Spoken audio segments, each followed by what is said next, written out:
माननीय श्री राजीव रंजन सिंह जी।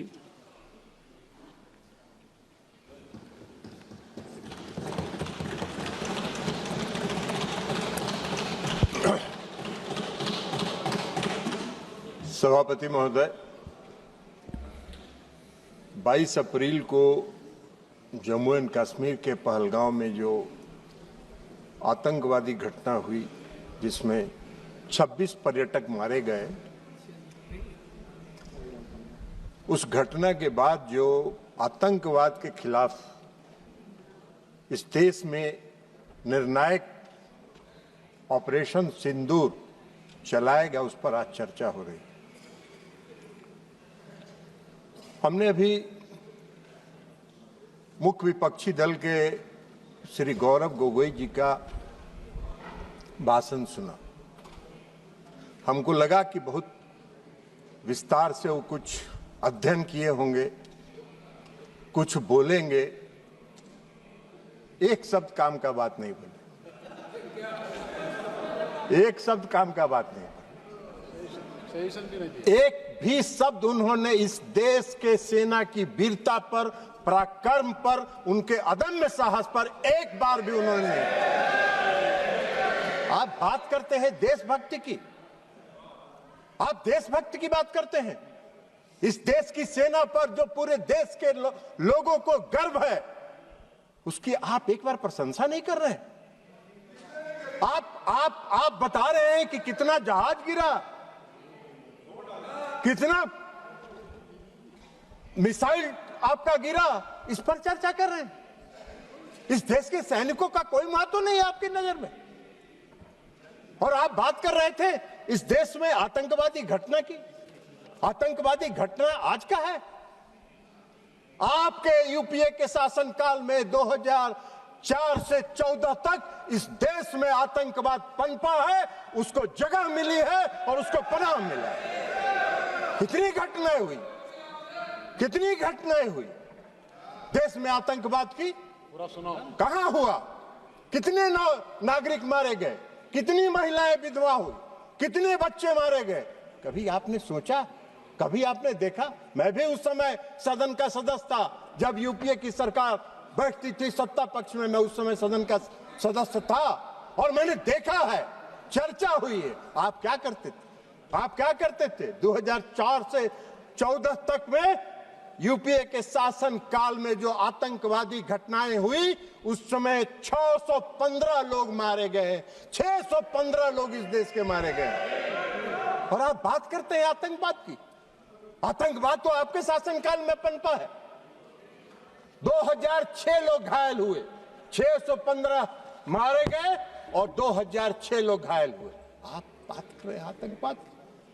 11/7/2006 को मुंबई ट्रेन हादसा हुआ। मुंबई के ट्रेन हादसा में कितने लोग मारे गए? 209 लोग मारे गए, 800 लोग घायल हुए। क्या किया आपने, क्या कार्रवाई की यूपीए के शासनकाल में? कुछ नहीं हुआ। 26/11/2008 को पूरा मुंबई महानगर में आतंकवादियों का कब्जा था, आतंकवादियों का कब्जा था। कैसे आए थे आतंकवादी? आज तो आप सवाल पूछ रहे थे कि पहलगांव में आतंकवादी कैसे आए, मुंबई पूरे शहर में, महानगर में आतंकवादी कैसे घुसे थे, आपको बताना चाहिए।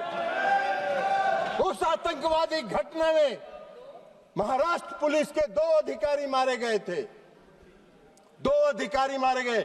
और उस पूरे महानगर के 26/11/2008 की घटना में 175 लोग मारे गए थे, 300 लोग घायल हुए थे। क्या किया आपने, क्या किया आपने?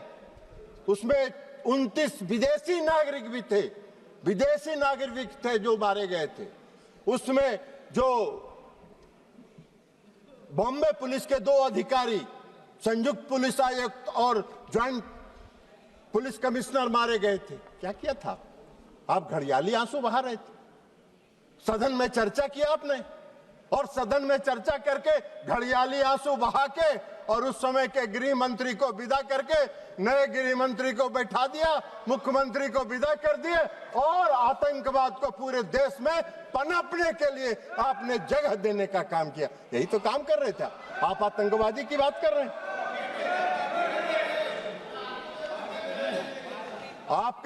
आपको आतंकवाद के खिलाफ लड़ाई लड़ने का न साहस था यूपीए सरकार को और न उसमें दम था कि वो आतंकवाद के खिलाफ लड़ाई लड़ते। खाना पूरी करते थे, घड़ियाली आंसू बहाने का काम करते थे। हाँ,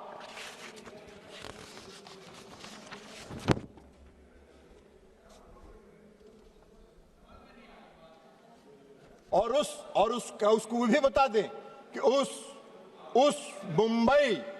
मुंबई की घटना का जो मुख्य कर्णधार था, जो अमेरिका में छिपा हुआ था, आपको उसको लाने का साहस नहीं हुआ। प्रधानमंत्री नरेंद्र मोदी जी ने उसको इस देश में लाके उस पर मुकदमा चलाने का काम किया। आप बात कर रहे हैं? हाँ, जरूर है। आज जरूर है कि इस देश में भारत ने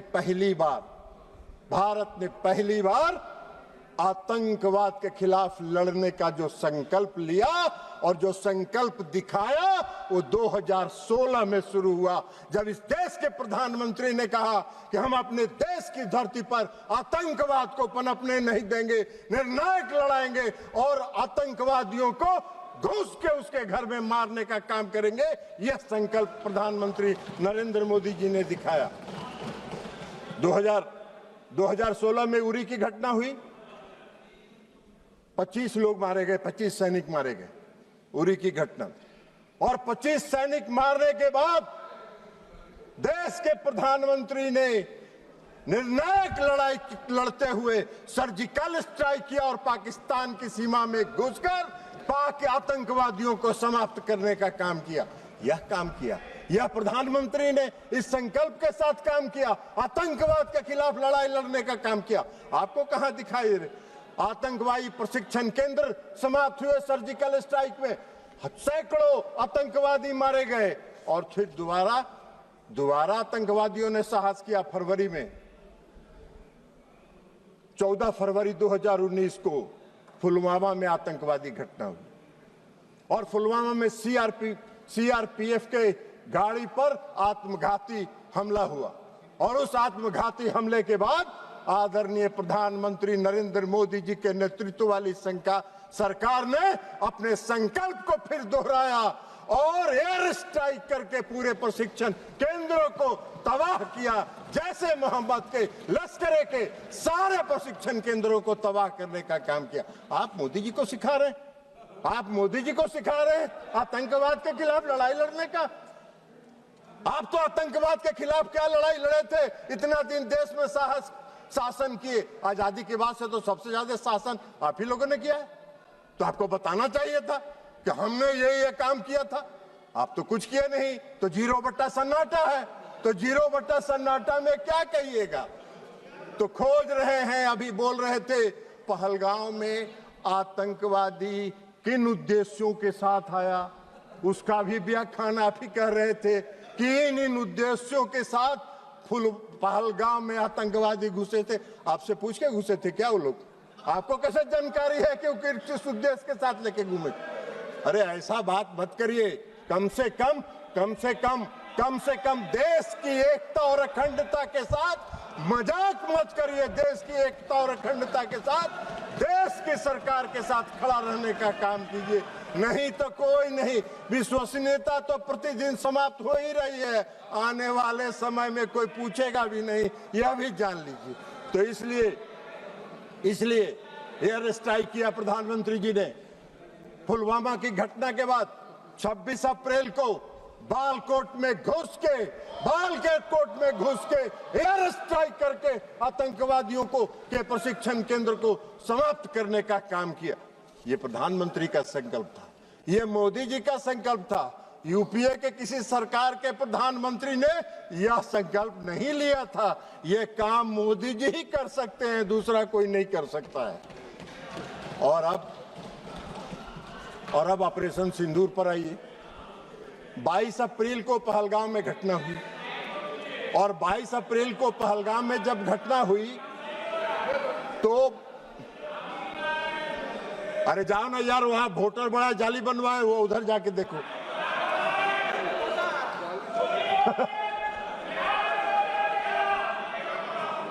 आप कृपया भाई सब आप कृपया बैठे बैठे मत बात करिए, उनको बोलने दीजिए।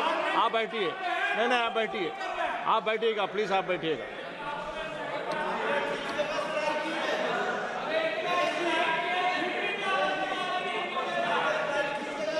हाँ, उनको होए नस पकड़ा गया है, असली नस पकड़ा गया। इलाज भी, और अगर देखिए आपको एक चीज बता देते हैं, अगर असली बीमारी पकड़ा जाता है तो उसका इलाज भी परफेक्ट होता है। डायग्नोसिस अगर सही हुआ तो ट्रीटमेंट, डायग्नोसिस अगर डायग्नोसिस सही हुआ तो ट्रीटमेंट भी पक्का होगा, आपकी बीमारी समाप्त हो जाएगी, चिंता मत करिए। आप बैठिएगा। आप नहीं, जब भी बोलेंगे, आप जब मौका देंगे तभी बोलेंगे। और सभापति महोदय, प्लीज एड्रेस द चेयर। सभापति महोदय, 22 अप्रैल को पहलगांव में घटना हुई। हमारे पूरे देश के पर्यटक वहां गए थे, घूमने गए थे, परिवार के साथ गए थे, छुट्टियां मना रहे थे और आतंकवादियों ने हमला किया। 26 लोग मारे गए, 26 लोग मारे गए। हमारे देश के प्रधानमंत्री जी की उनकी आत्मा जो इस देश में बसती है, इसको महसूस करना चाहिए। वो यात्रा स्थगित करके, विदेश की यात्रा स्थगित करके देश में तत्काल वापस आने का काम उन्होंने किया। और इसलिए कि उनको दर्द था इस बात का। सुन लीजिए ना यार, बैठिए ना, प्रवचन मत दो ना यार, तमाशा कर रहे हो।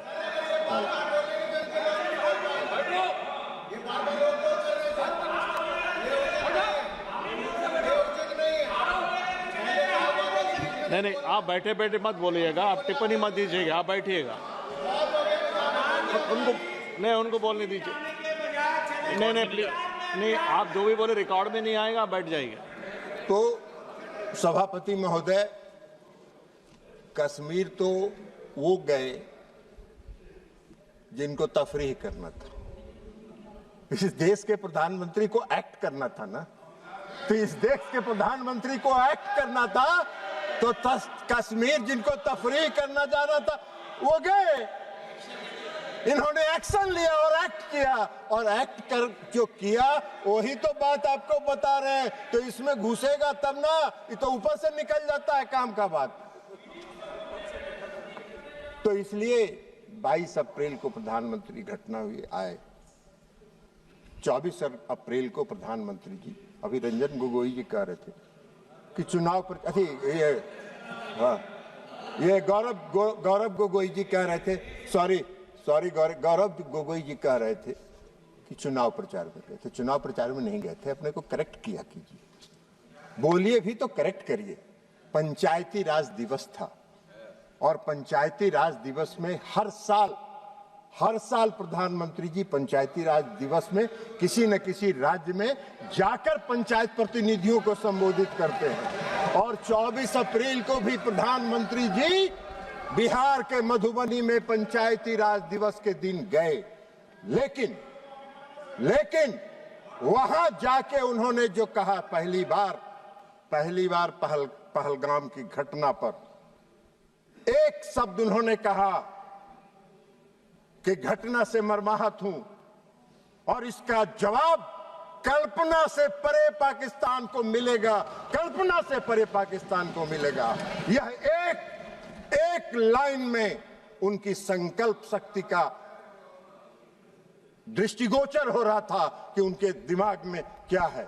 और मधुबनी में जो आतंकवाद के खिलाफ लड़ने का उनका संकल्प था, उसमें उन्होंने पहली बार मैंने देखा आज तक 14 से लेके आज तक में कि प्रधानमंत्री नरेंद्र मोदी जी ने अंग्रेजी में भाषण दिया कुछ देर, और इसलिए दिया कि उन्होंने पूरे दुनिया को पूरे दुनिया को, विश्व को संदेश दिया कि हम आतंकवाद के आगे झुकने वाले नहीं हैं। आतंकवाद के खिलाफ हम निर्णायक लड़ाई लड़ेंगे और विश्व को अपनी दृढ़ इच्छा शक्ति का संदेश उन्होंने इसके माध्यम से लिया और आतंकवाद के खिलाफ लड़ाई का उन्होंने संकल्प लिया। प्रधानमंत्री जी ने, अभी रक्षा मंत्री जी ने विस्तार से बताया। वो सब बात तो आपके दिमाग में घुसा नहीं होगा, तो ऊपर से निकल गया होगा। तो इसलिए अभी रक्षा मंत्री जी ने बताया कि वहां से आने के बाद लगातार वो अपने तीनों सेना और चीफ ऑफ डिफेंस स्टाफ के साथ बैठक करते रहे और सबों के साथ उन्होंने पूरी बात चर्चा सुनी और एक बात उन्होंने स्पष्ट तौर पर पूरे देश को बताया कि मैंने अपनी सेना को पूरी छूट दी है, उसको डेट तय करने का, समय तय करने का और क्या एक्ट करना है यह तय करने का हमने सेना को पूरा छूट दिया। और 7 मई को, 6 और 7 मई की मध्यरात्रि में हमारे सैनिकों ने 9 आतंकवादी ठिकानों को ध्वस्त कर देने का काम किया और सैकड़ों आतंकवादी उसमें मारे गए, शहीद हुए। आप सबने देखा होगा टीवी पर, बहुत से लोग जो आका थे आतंकवादियों को रो रहे थे। मसूद अजहर साहब, हाफिज शहीद, ये रो रहे थे कि मेरा सारा परिवार मर गया, काश मैं भी मर जाता। सारे आतंकवादियों को ध्वस्त करके उन्होंने संदेश दिया कि अब इस देश में और पाकिस्तान की धरती पर आतंकवाद को हम बर्दाश्त नहीं करेंगे और यह संकल्प उन्होंने पूरा करने का काम किया। 100 से ज्यादा आतंकवादी मारे गए। पूरे पाकिस्तान के जो जितने थे सेना प्रमुख से लेकर सब आतंकवादियों के जनाजा में गए। आपने पाकिस्तान का तो एक बार भी आलोचना नहीं की। पाकिस्तान को कंडेम तो आपने, गोगोई जी, एक बार भी आपने नहीं किया कि पाकिस्तान के जो सेना प्रमुख थे वो गए, तो इसलिए आप तो नहीं किए। आप नहीं करिएगा। वो मालूम है आप वोट के लिए राजनीति करते हैं और मोदी जी देश के लिए राजनीति करते हैं, अंतर यहाँ है। लेकिन जो 6 और 7 मई को जो घटना हुई ऑपरेशन सिंदूर का, पाकिस्तान हक्का बक्का रहा। पाकिस्तान को यह उम्मीद नहीं थी और सबसे बड़ी उपलब्धि थी कि जो 9 प्रशिक्षण शिविर ध्वस्त किए गए, एक भी नागरिक को खरोच तक नहीं आया। पाकिस्तान के किसी नागरिक को खरोच तक नहीं आया। हम लोगों ने देखा जो सैटेलाइट इमेज पर कि जो ध्वस्त प्रशिक्षण शिविर है उसके बाहर पाकिस्तान के लोग वीडियो बना रहे हैं, उसका पूरा वीडियो बना रहे थे और मजे ले रहे थे। ये मोदी जी का कमाल था। एक भी सेना के किसी भी, पाकिस्तानी सेना के किसी भी जगह पर उन्होंने हमला नहीं किया, हमारे सैनिकों ने हमला नहीं किया। हमारा संकल्प था, मोदी जी का संकल्प था आतंकवाद के खिलाफ लड़ने का और आतंकवादी प्रशिक्षण शिविर को उन्होंने टारगेट बनाने का काम। उसके बाद जवाब में क्या हुआ? उसके जवाब में रिटेलिएशन में पाकिस्तान ने हमारे सैन्य ठिकानों पर, हमारे एयरबेस पर, हमारे नागरिक जगहों पर, नागरिक स्थलों पर, हमारे जम्मू एंड कश्मीर के यूनिवर्सिटीज पर हमला करने का प्रयास किया, गुरुद्वारे पर हमला करने का प्रयास किया, धार्मिक स्थलों पर हमला करने का प्रयास किया। हमारे देश में निर्मित रक्षा प्रणाली ने उनके जितने मिसाइल थे, हम सब लोगों ने, पूरे देश ने टीवी पर देखा। आप कितनों भाषण दे दीजिए, आपका कोई असर नहीं होने वाला है। पूरे देश ने देखा।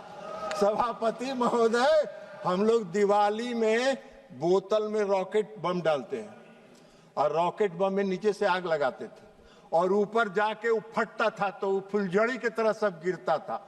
उसी तरह पाकिस्तान के जितने मिसाइल थे हवा में फुलझड़ी की तरह ध्वस्त हो गए। ये पूरे देश ने देखने का काम किया। आपको नहीं दिखता है, हम क्या करें? चश्मा लगा लीजिए, चश्मा बदल लीजिए, चश्मा लगा लीजिए, चश्मा बदल लीजिए, लेकिन आपको दिखा नहीं। पूरे देश ने देखा।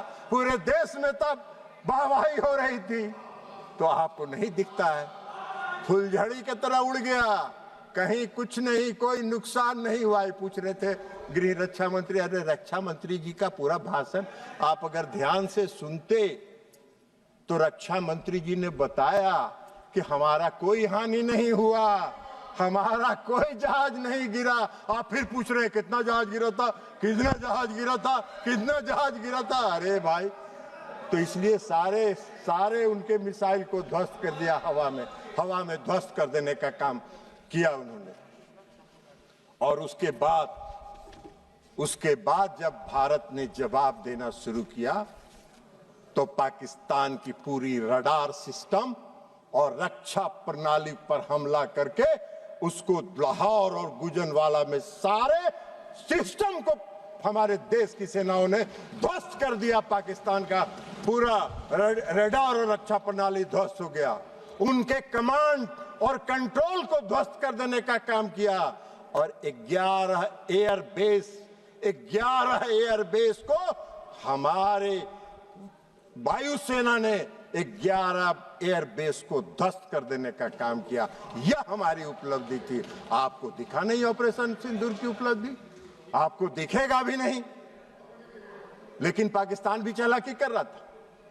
पाकिस्तान ने, आपने देखा होगा, पूरे देश ने देखा कि जब पूरा ऑपरेशन सिंदूर का चल रहा था तो पाकिस्तान अपने नागरिक विमान का भी परिचालन कर रहा था। और नागरिक विमान का परिचालन इसलिए कर रहा था कि अगर कहीं इंडिया ने एक भी नागरिक विमान को ध्वस्त किया तो उसमें विदेशी नागरिक भी होंगे, पैसेंजर। तो पूरे देश में, इस देश की, हमारे देश की सेना ने और हमारे नेतृत्व ने उनकी इस चालाकी को समझा और एक भी नागरिक विमान पर खरोच नहीं आया। फिर भी हमने कमांड और कंट्रोल को समाप्त किया, उनके एयरबेस को समाप्त करने का काम हम लोगों ने किया। यह हमारी उपलब्धि थी ऑपरेशन सिंदूर की, यह हमारी उपलब्धि थी ऑपरेशन सिंदूर की। और आप बात कर रहे हैं क्यों रोक दिया, क्यों रोक दिया, क्यों रोक दिया? पहले ही बता दिया प्रधानमंत्री जी ने कि हमको युद्ध नहीं करना चाहते हैं, हम युद्ध नहीं करना चाहते। हमारी लड़ाई आतंकवाद के खिलाफ है और आतंकवादियों को और आतंकवाद का अगर प्रश्रय पाकिस्तान की धरती पर मिलेगा तो हम घुस के हमला करेंगे और आतंकवाद को समाप्त करेंगे। प्रधानमंत्री का नहीं था। इसलिए डायरेक्टर जनरल मिलिट्री ऑपरेशन और दोनों देश के डायरेक्टर जनरल मिलिट्री ऑपरेशन ने बैठ के यह तय किया और बैठ के यह तय करके कहा कि भाई हमको युद्ध रोकना है, युद्ध रोक दीजिए। पाकिस्तान घुटने के बल बैठ गया, सारा उनका एयरबेस ध्वस्त हो गया, रडार सिस्टम ध्वस्त हो गया, रक्षा प्रणाली ध्वस्त हो गया। उनको तो कुछ दिखाई ही नहीं पड़ रहा था कि कौन देश भारत से कौन जहाज किधर से आ रहा है और कहां हमला करके चला जा रहा है। तो अब उनके पास चारा क्या था? उन्होंने घुटना टेक दिया और घुटना टेकने के बाद सीज फायर हुआ। सीज फायर होने के बाद इस देश के प्रधानमंत्री आदरणीय नरेंद्र मोदी जी ने राष्ट्र के नाम संबोधन में यह कहा कि हम आतंकवाद को कभी बर्दाश्त नहीं करेंगे। हमारा ऑपरेशन सिंदूर बंद नहीं हुआ है, स्थगित हुआ। फिर हमारे जब भी हमारे देश की तरफ आंख उठा के देखोगे, हम घुस के मारेंगे और आतंकवादियों को समाप्त करेंगे। आतंकवाद के खिलाफ हमारी लड़ाई है, हमारी कोई किसी देश के खिलाफ लड़ाई नहीं है। तो इसलिए ये सारा काम हुआ, लेकिन गोगोई जी को नहीं दिखा।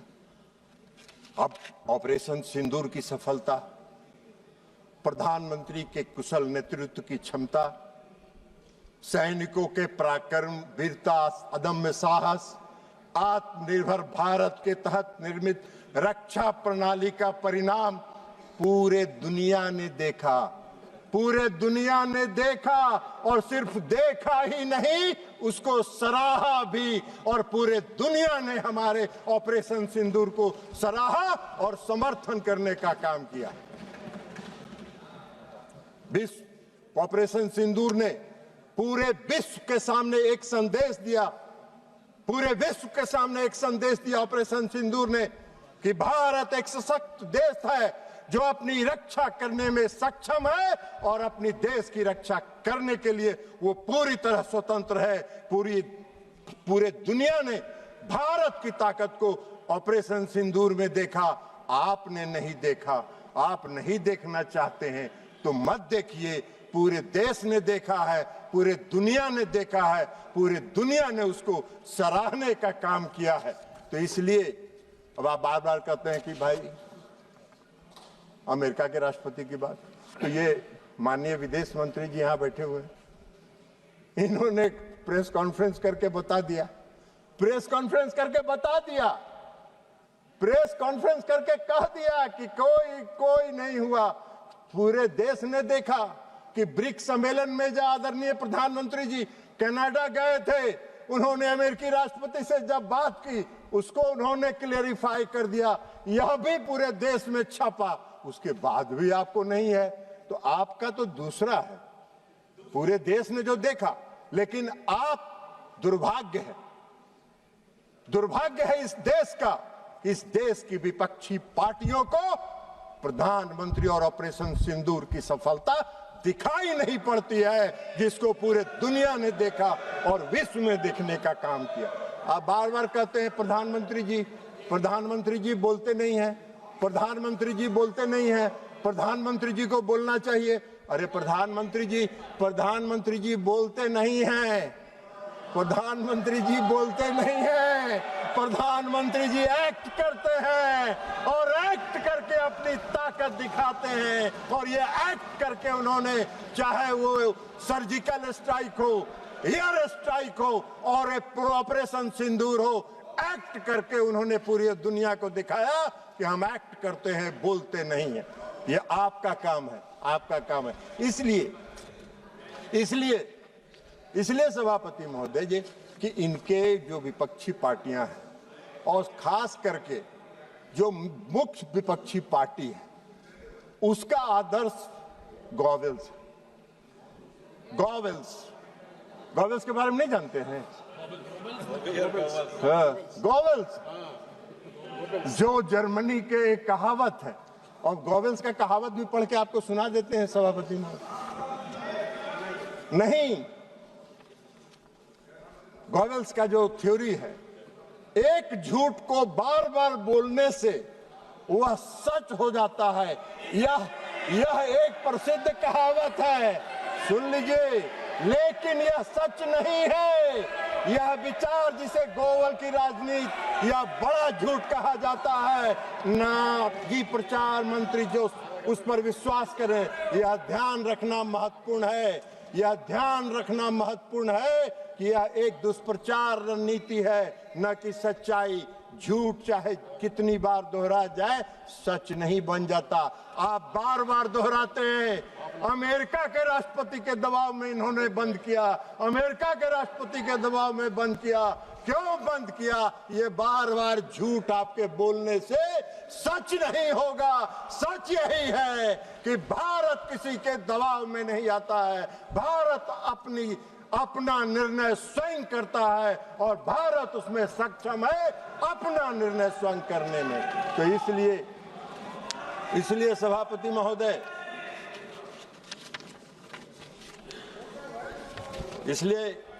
महोदय, इनको ऑपरेशन सिंदूर की सफलता दिखाई नहीं पड़ती।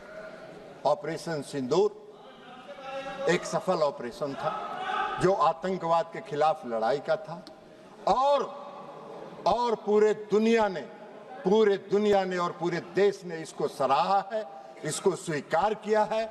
दुर्भाग्य है इस देश का कि हमारे विपक्षी पार्टी हमारी देश की, जबकि उनको चाहिए इस घड़ी में सरकार के साथ, देश की एकता के साथ, देश की अखंडता के साथ, देश में फैल रहे आतंकवाद के खिलाफ लड़ाई में सरकार के साथ रहते नहीं रहे।